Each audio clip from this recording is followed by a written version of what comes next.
இன்னைக்கு cauliflower gravy தான் செய்ய போகிறோம். காலிஃப்ளவரை சின்ன சின்ன பீஸாக கட் பண்ணி நல்லா சுடு தண்ணியில் போட்டு எடுத்துக்கலாம். அந்த புழுலாம் இருந்தால் போயிடும்.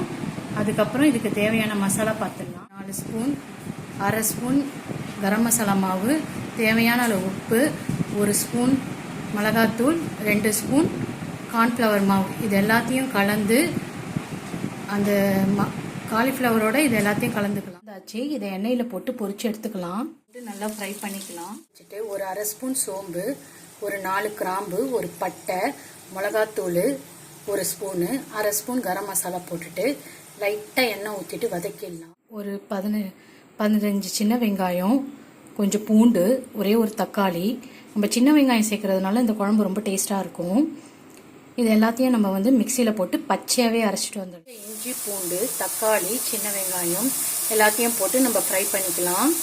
நல்லா அந்த பச்சை வாசனை போகிற வரைக்கும் ஃப்ரை பண்ணிக்கலாம். எடுத்துட்டு மசாலாவை நல்லா வதக்கிட்டு நம்ம ஆல்ரெடி பொரிச்சு வச்சுருக்கோம் இல்லையா, அந்த காலிஃப்ளவரையும் போட்டு ஒரு 5 நிமிஷம் வறுத்துக்கலாம்.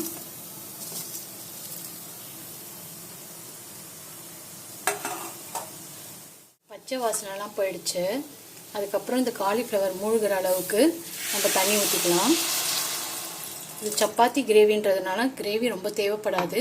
ஓரளவுக்கு திக்காக இருந்தால் போதும்.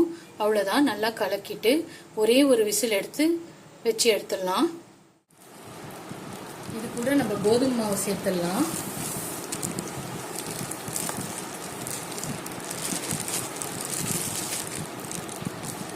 கோதுமை மாவு சேர்த்துட்டு ஒரு சாஃப்டான மாவு பதத்தில் நம்ம பிசைஞ்சு எடுத்துக்கலாம். தண்ணி தேவைன்னா சேர்த்துக்கோங்க. ரொம்ப ரஃப்பானா பிசையக்கூடாது. அப்படியே ஜென்டிலாக பிசைங்க. தண்ணி தேவைப்பட்டால் மட்டுமே சேர்த்துக்கோங்க. பிசைஞ்சாச்சு. ஒரு 2 மணி நேரம் ஊறட்டும்.